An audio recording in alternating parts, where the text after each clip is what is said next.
All right, everybody, let's go ahead and get started. So once again, my name is Kevin Hancock, Director of Solutions here at Exostar. I want to thank you for joining me today for our Simplify CMMC Compliance and doing your self-assessment.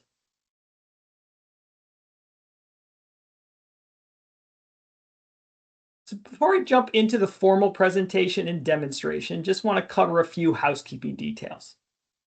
So today's webinar is scheduled to last 45 minutes to an hour. Now, that does include Q&A. Now, we did have some people submit questions for today's session, so I've got those on a slide at the end that I'll cover. I'll also take a look at chat and question and answers, depending where you submit those at the end, and cover any questions that came in that way as well. Now, if for some reason we do have an outage during today's presentation, just wait for a minute and try to reconnect. You can do that a couple of different ways. You can just refresh your screen, or you can go to the link that you receive via email to come into today's presentation, click that same link, and that should join you back into the presentation where we are at that time.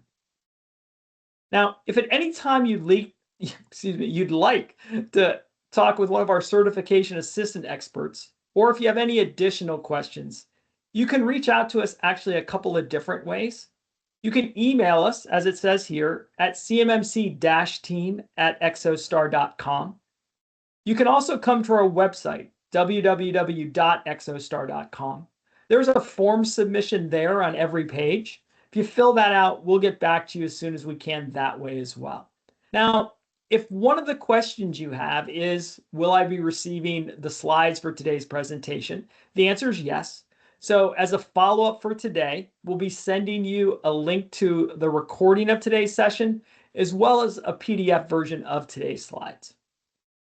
So with that, let's go ahead and dive into the content.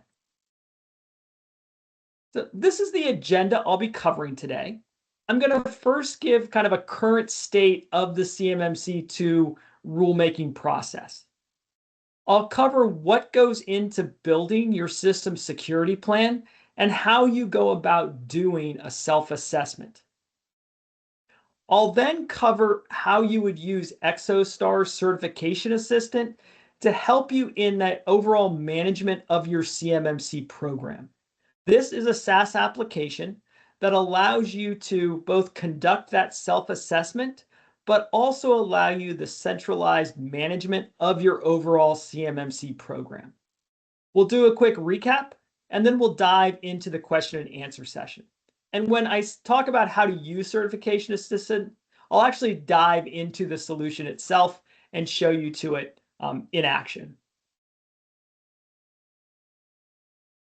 So where are we today? In reality, right, we're almost at the finish line for the beginning of the CMMC program. The latest ruling, Title 48 CFR, was published in the Federal Registry on September 10th of 2025. There were two regulations that were required to be published into the Federal Registry. That first one, 32 CFR, went into effect last December, so 12/16 of 2024. And then this final one, 48 CFR, as I mentioned, was published on 9/10/2025. What that means is 60 days after that date, so that's why you hear people talking about November 10th of 2025, is when CMMC program kind of officially goes into effect. Now, 32 CFR, just kind of level set everybody. That was the regulation that explained the overall CMMC program. And that's what you actually see there on the right-hand side. Right? This explains the program, what it means, the different parts of it, all those kinds of material. Now, this 48 CFR is what allows that to be put into the federal acquisition regulations.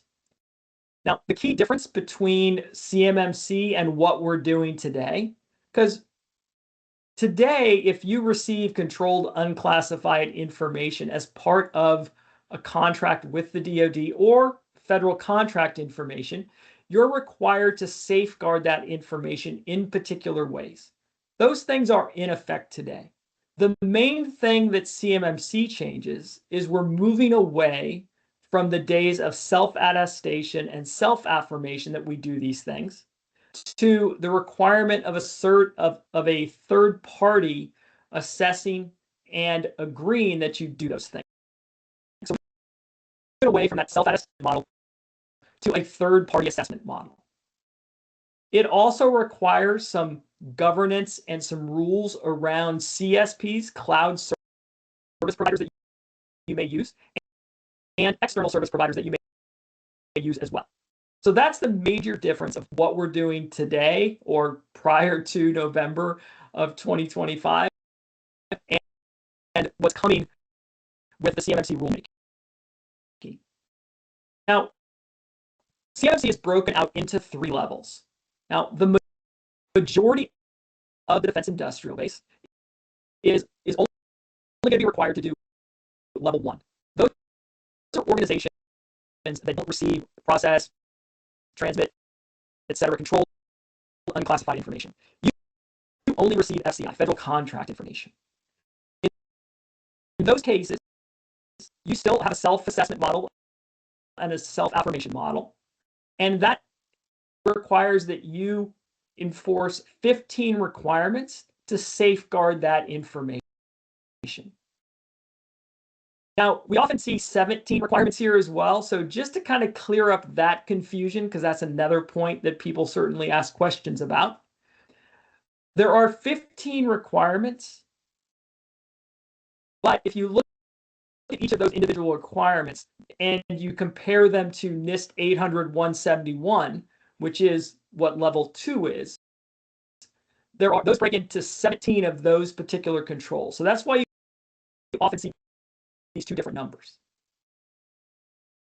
That level 2 is if you receive controlled unclassified information, or if you process, store, or transmit controlled unclassified information as part of your fulfillment of particular DoD contracts. In that case, you'll fall under level 2. Now, level 2 is going to have 2 models. There is one that will allow for self-assessments. However, contracting officers will be the people who determine what contracts are okay with self-assessments, which ones require really that what's expected to be the middle, right? 35% versus 2% to be that certified third-party assessment. So the majority of these contracts are going to require that C3PAO organization to certify that you do indeed fulfill all 110 controls of NIST 800-171. And then there will be a few organizations that fall under level 3. This is a higher category of CUI. In this case, you'll be required to meet level 2. However, you'll also be required to have that third party who's going to do your assessment, and it's going to be around more controls, will actually be from DIBCAC, right? That's the Defense Industrial Base Certification Authority that will do that assessment for you. Now, all of these assessments are once every 3 years. Annually, you'll still have to do an affirmation that you are still in compliance with those requirements. Now, if when they do an assessment, they do find that you haven't fully implemented controls, in some cases, that's okay. If those are some of the allowed 1-point controls, then you'll have 180 days to address those particular items. Those are called POAMs, a plan of action and milestone. It means we found a problem, we recognize it, and we're going to put a plan in place to address that issue. And this is when we're going to do it by. And you've got 180 days to do those things. Now, CMMC, as I mentioned, right, it'll go in effect November 10th. That starts a phased implementation plan from the DoD. I grabbed this graphic directly from their website. So that first initial phase, right? So the first year of the CMMC program is expected not to change things. It's expected that for both level 1 and level 2, it'll be a self-assessment. That gets everybody ready to start those certified third-party assessments, and there are a lot of organizations that are already doing that. When the 32 CFR passed back in December of 2024, that allowed the CMMC program to start. And part of that is that's when people were able to start to schedule those third-party assessments. So that's why you see people today already receiving those. They're already going through that third-party assessment. So in that first year, self-assessments are still going to be the norm. But then after that first year, that's when you'll start to see contracts include that level 2 certification that requires that third-party assessment. Phase 3, 2 years after the start, that's when you'll start to see the requirement for that level 3 certification. And then phase 4, after 3 years, is when you'll start to see full implementation.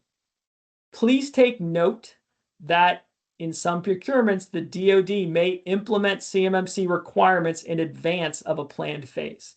So if there is a particular critical program, they may require third-party assessments earlier than that initial 12-month self-assessment period. Now, regardless of where you are in your CMMC journey, you may already have existing contracts with the Department of Defense, or you may subcontract to organizations that do.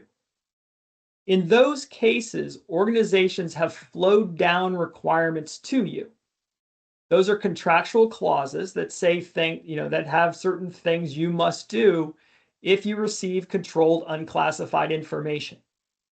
Those are those DFAR 7012, 7019, and 7020 clauses. So take a look at your existing contracts. Make sure if you have those clauses, you understand them. So if you have the 7012 clause, that required you to protect controlled unclassified information in accordance with NIST 800-171. If you have the 7019 clause, that requires you to do a self-assessment of how you've implemented those 110 controls of NIST 800-171. You should use the NIST 800-171A, that's the assessment guide. You should score yourself, and the assessment guide lays out each of the 110 controls and assigns a point value to each of those controls, either a 1, a 3, or a 5. You score yourself, and your score is going to range somewhere between a -203 and 110. And then you enter that score into the Supplier Performance Risk System. This is a DoD web-based application where you should have registered, gotten your cage code, and that's where you go in and enter your score. That is one of the measures that the DoD uses when letting contracts or awarding bids to contracts, when they're looking at different supplier bids and determining the risk of those suppliers. This is one value that is considered as part of that overall supplier performance risk score. Now, when you're getting ready to do your assessment, and even if you're in that let's prep for CMMC phase, the thing you want to do is to start to do that self-assessment, determine where you are today, and determine your readiness to engage with that certified third party. Now, we're going to take this from the viewpoint of somebody who wants to be CMMC level 2. In that case, I'm going to have to meet the NIST 800-171 requirements around those systems, people, and processes that store, process, or transmit that controlled unclassified information that I may receive or that I may create to fulfill a particular contract. So the first thing you need to do is understand the extent of that data flow throughout your particular organization. So the one thing you should determine is the scope of this system, because what we're going to build is a system security plan, and that system is defined by the scope of those people, processes, and tools that store, process, or transmit CUI. So take a look at your organization, determine how CUI enters or is created in your organization, where it's stored, which people or tools touch that information, right? Store or process it, which ones transmit it, where in your boundary is it, and how are those systems protected? Some of these things may not all be digital systems, right? It's not only your IT functions. It may also be file cabinets and storage areas and tool and die cutting machines and things like that. So it may be other things within your system that do these things. So all of those things make up your overall system to wrap around your system security plan. Now, once you've defined that system, you'll determine what kind of assets are in there. So the NIST 800-171 Alpha, the assessment guide, breaks those different kinds of things into what you see here. So there are CUI assets, right? These are individuals, processes, tools that directly store, transmit, or process CUI. There are things out there that just protect this information. They don't necessarily touch it. They don't necessarily do anything around it. But you may have firewalls, locked doors, locked file cabinets, etc., that are a security protection asset. You may contract with third parties to do certain things for your organization. Maybe you have a third party that manages your cloud systems or your backup, recovery, etc. Those folks may not have direct access to the CUI, but they may be a contractor risk managed asset.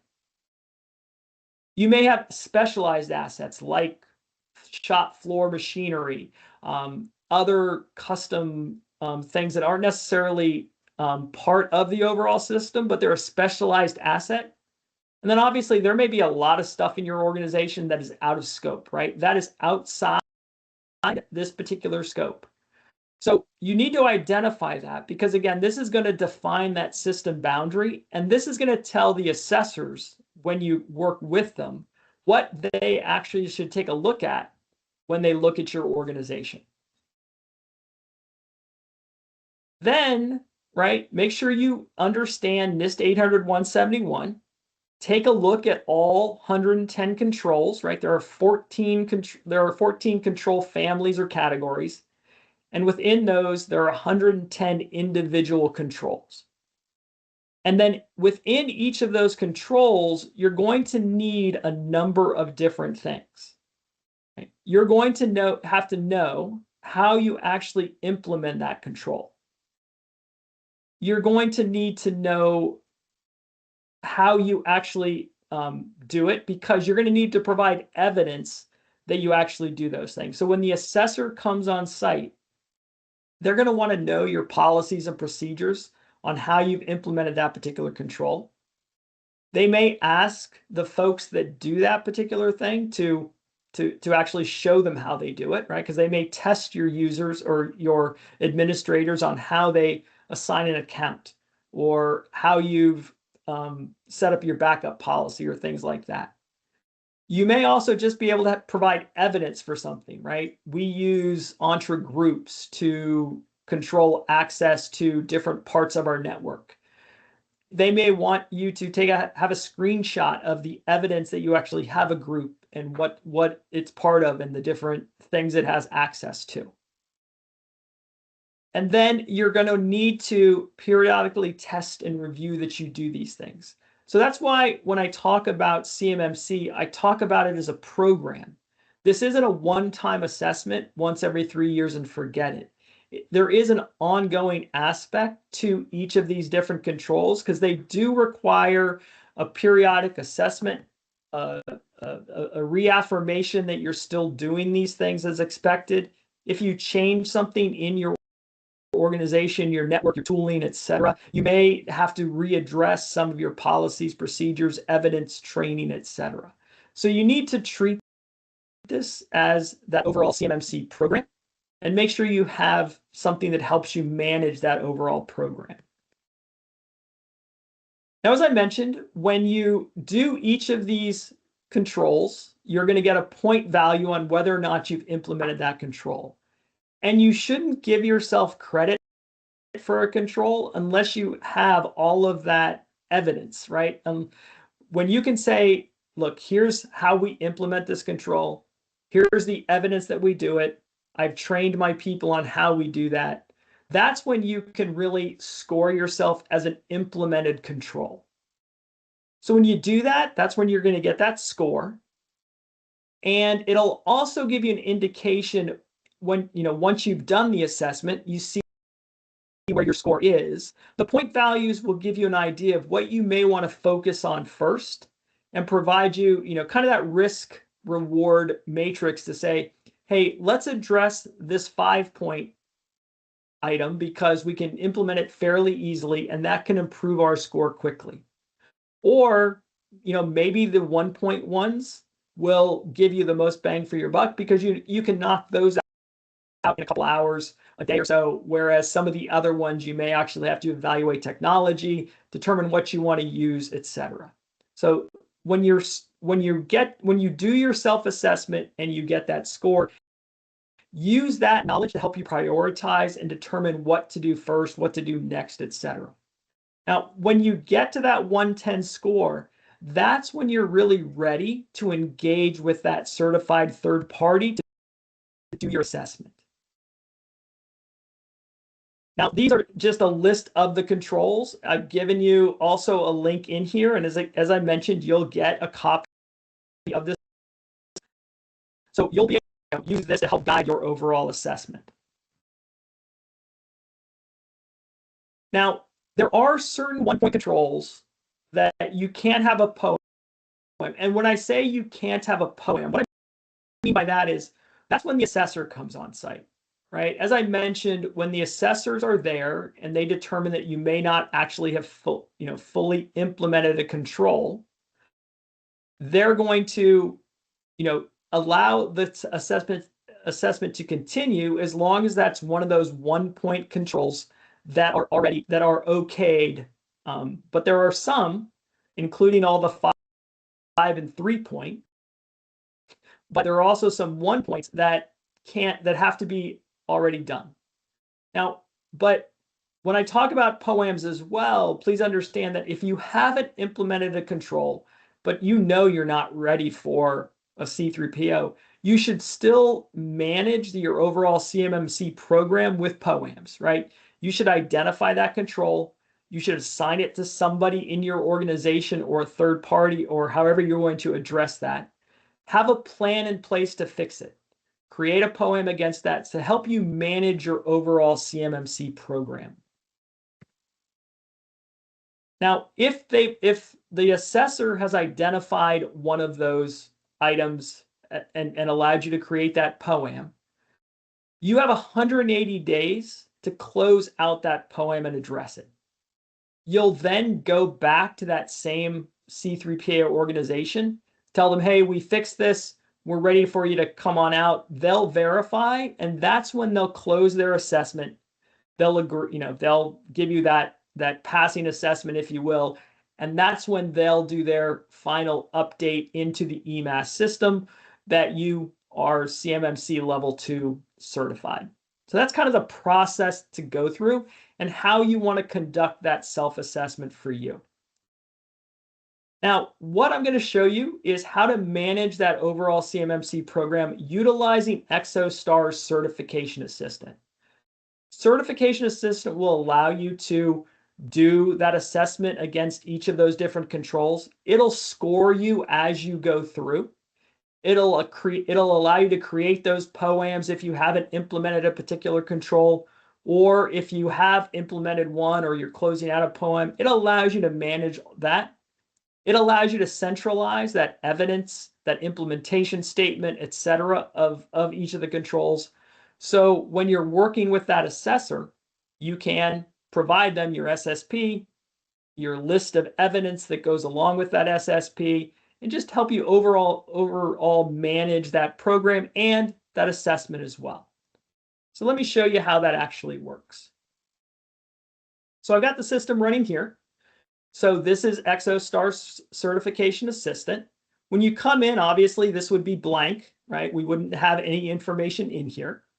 But we're going to start to populate it with information about our organization first. This is where, we'll put our name, our address, information about our system, right? Because at the end of the day, this is about it. Now, your system may be your entire organization, or it may only be a portion of that. And that's how we're going to start to define this. And that system info should include those different images that are that network diagram. So, I've got a network diagram here. I could go ahead and upload that into Certification Assistant and then render it into that application. Oops, sorry, did I do there? Sorry about that, guys. Hold on a minute. Get my application here.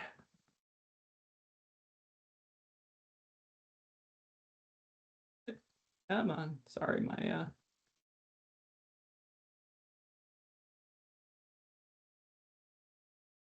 there we go. Let me just get out of that because okay, sorry about that. Teams took over my screen there for a minute. So we would drop those images in here to, again, we're gathering that evidence to overall define the system. Then we're going to start to go into those different practices. And these are really just each of those 110 controls. Now, we can go through them individually one by one. If we haven't implemented a particular control, we can create a POAM around that. So that's what we did here around our 3.2.3. This was the last one I was working on, right? I can jump to any particular control, or I can start with number 1, right? Our 3.1.1, and just work my way through them. But I know I've got a POAM open against a number of these. And one of those that I'm working on is my 3.2.3 awareness and training. Now, for this particular control, I can, jump to that particular practice. And I can start to,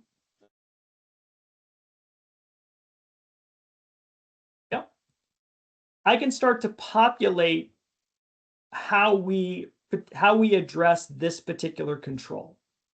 So we've got, internal notes. We've got the ability to say we inherit this control from somebody else, right? Because we're using a cloud service provider or a managed service provider. In this case, we've written out our implementation statement. This has been approved by our organization. So I'm just going to cut and paste, the approved document into my implementation statement. Now, you could do this directly in the tool as well, but we write them out first, then we approve them, and then they get implemented because we want to keep them under control. So we're going to cut and paste this. In this case, this is what we're doing. We can view this POAM and close it out, but I'm going to do it this way. So let me go that way. And then I can mark this as implemented. I could also, right, if I wanted to, because this is about awareness and training, and one of the things we may do is conduct annual training. So the evidence for that might be an attendee list for our training, or a link to our learning management system that maintains the certification that our organization has done that. So that evidence may include a document. It may include a link to the material, etc. But once we've marked this as implemented, then we go to our dashboard. We'll see that this is keeping track of this as we do. So when I opened my dashboard, I forgot to show you the SPRS score, but this was at 19. Awareness and training is a 1-point control. Now that I've implemented that control, this jumps up to 20. Now I can go into the POAMs, and because this was the one for 3.2.3, I can go ahead and close out this particular POAM, mark it as completed, and go from the milestone status from in process to completed as well. And then this is going to remove this from my POAM list. And it's no longer marked as something we need to address. And this is going to allow me to manage that overall CMMC program. When I get ready, I'll have that documentation and evidence that I can share out with that C3PAO, right? This will generate that system security plan. It will provide that evidence list as I build that up as part of my overall CMMC program for each of those different controls and practices. Then as we get closer and closer to that 110 and we know when we're ready, again, this will allow us to manage that. Also allows us to just do to-dos, assign something out to people, etc. So this is working as a purpose-built CMMC readiness and assessment application. As I mentioned, a SaaS application for and managed by Exostar. Now, if you're an organization with multiple cage codes, you will typically then need a separate assessment for each of those different organizations. Certification Assistant allows for that. You can have additional assessments, whether this be by different location, different companies, etc. You can do all of those things here. You simply launch each one as you need to. So hopefully that gave you just a quick feel for how Certification Assistant will allow you to centralize and manage that overall CMMC program. If you're doing this on your own, hopefully my preamble showed you how to go about creating or doing an assessment of where you are today in your overall CMMC program and whether or not you're ready to start to engage that certified third-party assessment organization. Certification Assistant is part of Exostar's CMMC Ready suite. It has a companion application called Policy Pro. Policy Pro allows you to utilize templates for each of the different controls and the control families. You customize those policy templates to fit your organization. You can then run those through an AI engine to determine their applicability and their overall, if you will, okayness. I don't think that's really a word, but whether or not you need to adjust things to make them more transferable to CMMC itself, or NIST 800-171 really. It gives you feedback around what we call key elements not included. Those are keywords, phrases, etc. around a particular control. It also looks things like word count and how far you've adjusted the provided template to ensure that it's a good fit for your organization in an overall policy statement. Now, if you've done policies for another kind of compliance requirement, say, for example, you do ISO 27001. If you have policies and procedures there that are applicable to NIST 800-171, you can run those through Policy Pro as well and get that same kind of feedback to see if there are certain adjustments you need to make for those. Those obviously feed into Certification Assistant. It is a manual process. You take the documentation that you build into Policy Pro, you put those into your implementation statements, documentation, evidence, etc., into Certification Assistant. Now, if you need an enclave to store, process, and transmit CUI, Exostar has a solution called our Managed Microsoft 365. This allows you to use a Teams environment to store, process, and transmit CUI. It's accessible by your web browser into the enclave. You can work on the information there in the enclave utilizing the provided Microsoft productivity tools. This is a great fit for those organizations that don't want to move everything into your own, GCCI managed tenant. You may only have a portion of your organization that is part of the CUI data flow. It may just be a small portion, and you just want to give them a place to store those files securely so it doesn't come into your corporate system. Now, if you're looking for a third party to help you do a gap assessment, a readiness assessment, a mock assessment, or even that C3PAO assessment, Exostar has a number of partners who do those services. They often utilize the Exostar application stack in the delivery of those CMMC readiness bundles, but obviously the C3PAOs, it's expected that you already have those things in place. So no matter where you are in your CMMC journey, Exostar can certainly help you along that way. Please reach out, give us a call. We'll see if we can help. So as I mentioned, I did receive a couple questions before today's session. I put them out here on the slide. So let me answer these. So what is the actual timeline to be certified by? So as I mentioned, the final rule was just published in the Federal Registry on September 10th. So 60 days after that, the CMMC program will be fully in effect. However, according to the DoD's implementation timeline, self-assessments will continue the rule of the day for approximately 1 year. So you would expect to be required to have a certified third-party assessment of your compliance with NIST 800-171 by November 10th of 2026.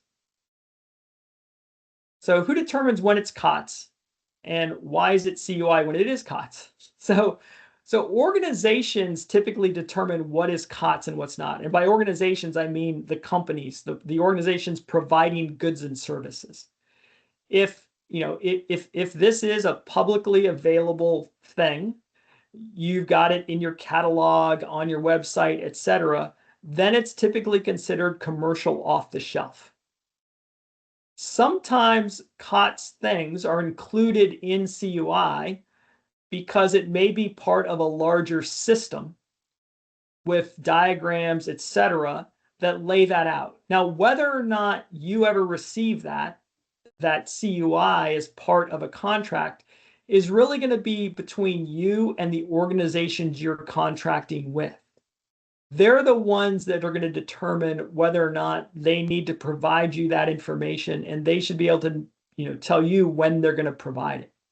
So it kind of behooves you to talk to that contracting officer or the buyer of the organization you're working with to determine, am I going to receive CUI as part of this? Why are these clauses in here, etc.?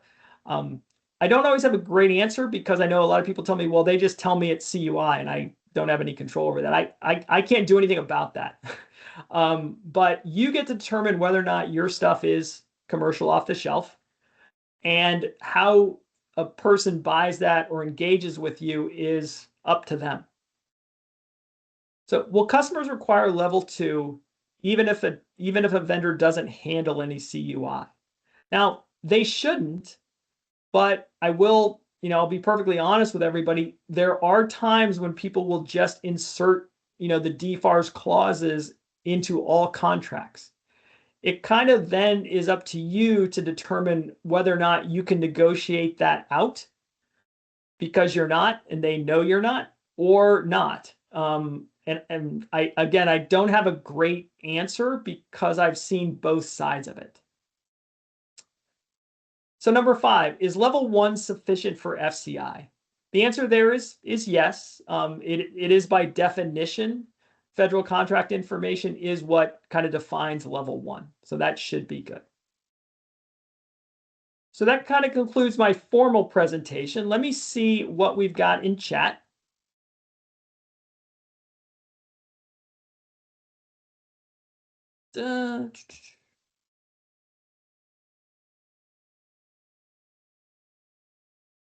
So let's see, we got one. So you can predict and schedule tasks that need to be done. So yes, you can do that in Certification Assistant. You can schedule those recurring tasks as those to-dos within the system itself. So if we've done a self-assessment in the past and upload to SPRS, will any of those transfer to Exostar? No, the SPRS system is a closed system to the DoD. We don't really have any access to that system. So you would have to transpose that information into Certification Assistant. So a number of Exostar solutions do sit in Azure GCC High. That is the Exostar managed Microsoft 365 plan. So that is, or plan, but application. That does sit in GCC High. That is an Azure Teams tenant up in GCC High.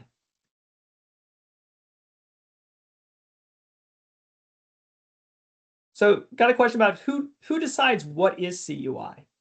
So by definition, the CUI is determined by the creator of the information, be that the Department of Defense, a prime contractor, et cetera, et cetera. They're the ones who decide whether or not something is CUI and should label it accordingly. Now, if you think you received something that is CUI that's not marked as such, you should go back to that organization and ask them.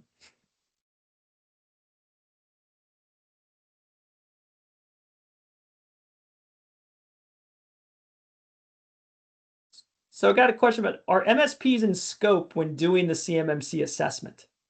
So they are in, so yes and no. They are in scope if they are part of storing, processing, or transmitting CUI.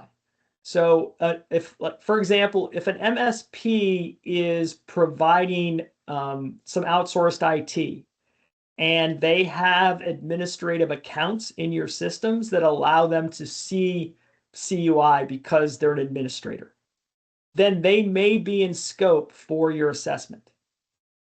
So it's just going to kind of depend.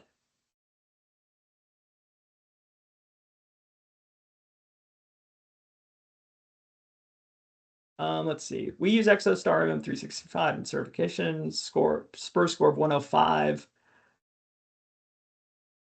So you can certainly, is the 105 score okay to report to SPRS? Yes. So the progress bar, if you will, in Certification Assistant, that kind of is your overall progress on kind of everything, including the organization information, et cetera. The thing that's important to SPRS is whether or not you've implemented the controls. So if you have a score of 105, that's great. I would certainly that is what you should enter into the SPRS system. Now, depending on what controls are there, you may not be quite ready yet to engage with a C3PAO. It would just depend on which controls aren't completed yet. So if you're in the process of standing up a new GCCI tenant, but the timeline to complete the stand-up will be on 10 November, then can you submit a POAM for self-assessment in SPRS? I don't think SPRS so SPRS accepts your overall score. It doesn't necessarily accept a POAM per se, right? So if you have a contract that has the 7019 clause, you're required to submit your score into SPRS. A good practice, right, would be to have that score, but also keep track of all your open POAMs to get to the 110. So you should do both things.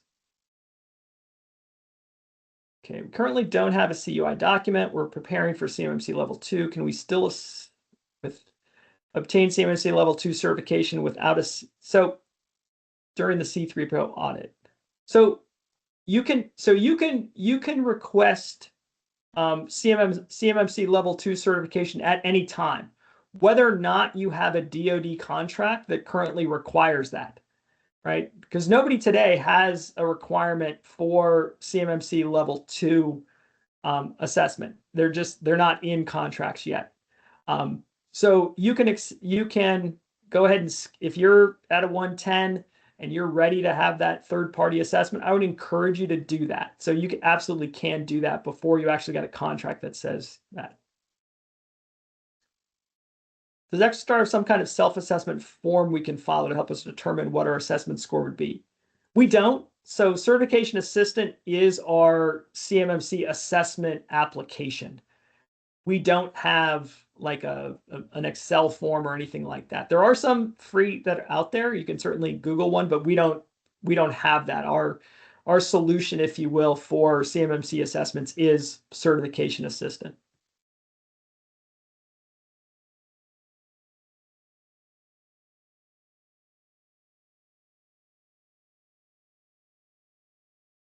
Is the assistant an add-on?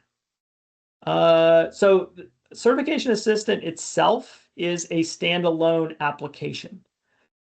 We can bundle together our entire suite. So that includes Policy Pro, Certification Assistant, and our MM365, or one of the two, et cetera. So it's certainly not it's not an add-on to anything. It is both a standalone application, but it can be bundled with other things as well.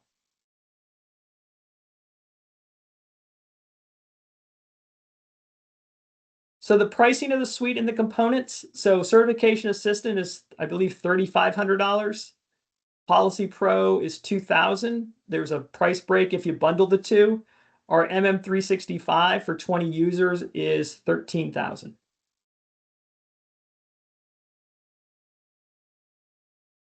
Well, using the Exostar Managed 365 scope down our assessment. So Exostar's MM365, you get 85 of the 110 controls as part of the solution itself. I believe that gets you a score of 33 if you don't have anything else in place.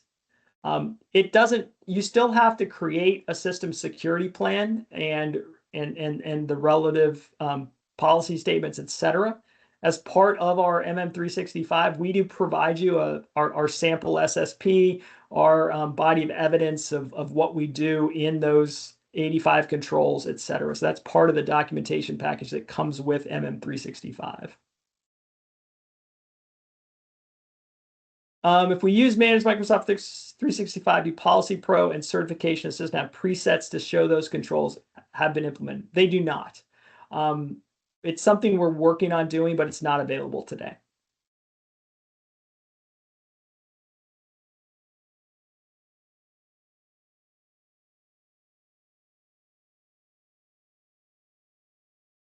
Does the DOW, DOD follow this, or just contractors?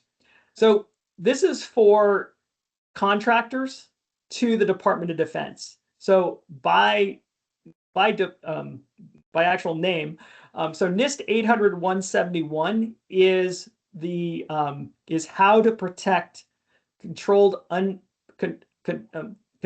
unclassified information. So it's how to protect CUI outside of governmental systems. So by definition, this is for organizations outside the government.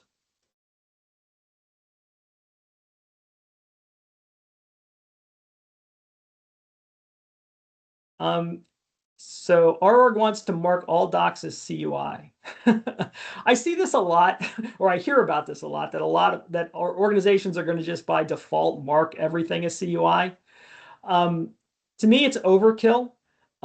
Having been in the military and seen like everything marked with some kind of classification, it's not always a great idea. It is the easy way out, but it also can cause an awful lot of issues and difficulty. So I'm not a big fan of it, but I understand why people do that. Is there a minimum self-assessment score starting on November 10th? We would to be considered for DoD level 2 contracts. So this is going to be kind of those one of the it kind of depends. So DoD contracts are going to require a self-attestation that you meet NIST 800-171. There is no minimum score. It should be 110. Sorry. So there's no minimum score per se. Now, I know there are some primes that people work with that have a minimum that they want before they'll agree to work with you. So I missed your answer for number one. Actual time. Oh, so the actual time to be certified. So it is so November 10th, CMMC is expected to take effect, right? That's because the rule was put in on 9/10. If you look at the DoD timeline, implementation timeline, the first year is self-assessments, and then after 1 year, it would be that certified third party. So with that in mind, you would have until November 10th of 2026 to get certified.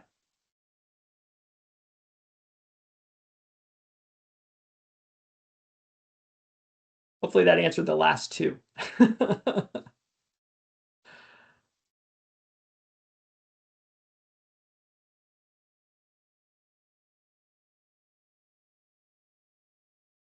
So for our credit checks and background checks required for all employees, and is MBIS required for CMMC. So credit checks and background checks are internal policies that you have. They're not, so CMMC and NIST 800-171 typically do not tell you how to implement a control. They tell you what controls are to be in place, but it's up to you based on your business on what that control needs to be.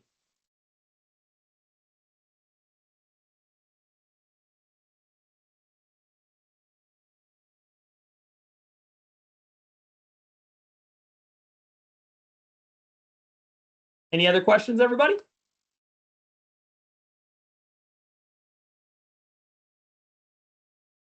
Yes, the recording will be shared after today's session. So how long can we have a POAM open?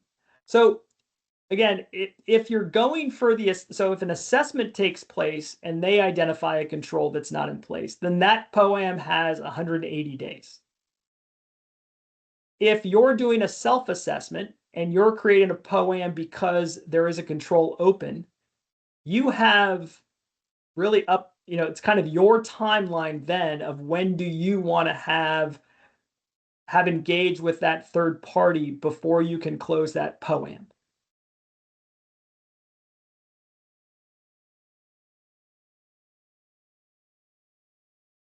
What control might require a background or credit check? I don't know off the top of my head. I'm sorry, I don't have all 110 memorized.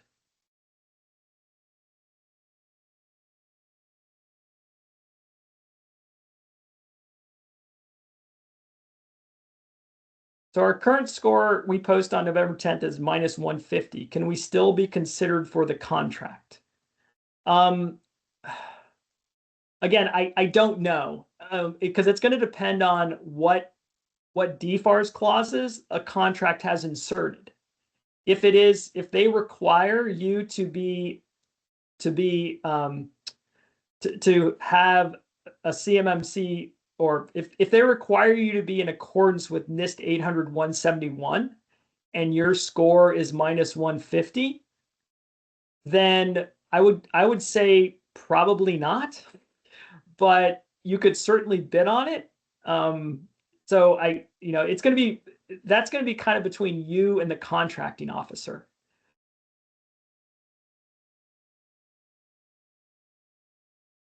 Like I said, I know a number of the primes are asking for SPRS scores. They have an idea of what their minimum is going to be, but I don't know what each one. It seems to be kind of an independent rule for each. So I would talk to kind of your buyer in that organization. If it is the DoD, I'd ask your contracting officer.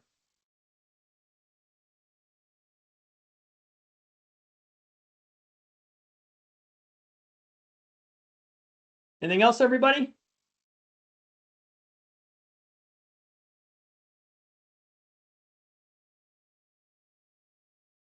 So if your GCCI is not completely stood up by November 10th, then what would you do? So I would create a system security plan that includes what GCCI for me is going to be.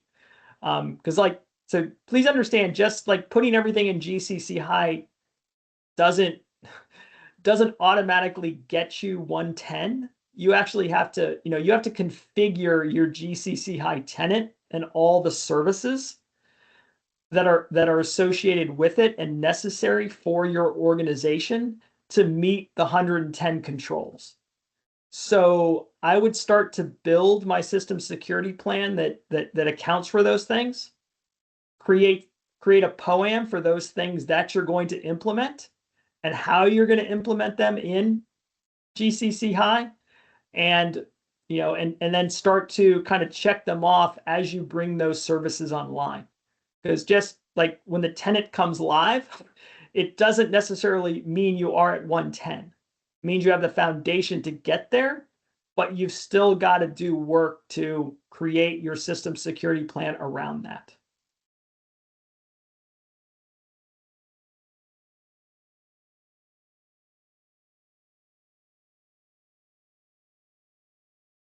Got a couple minutes left. Anybody else?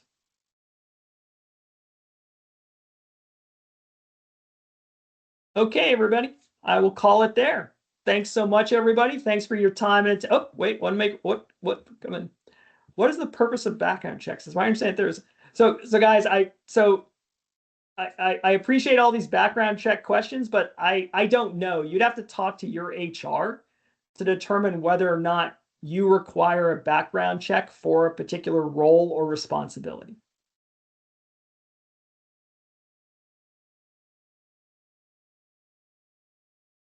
Would it be better to have a very detailed SSP or just use supporting documentation?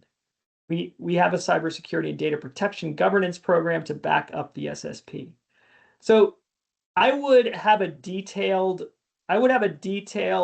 SSP that addresses each of the 110 controls.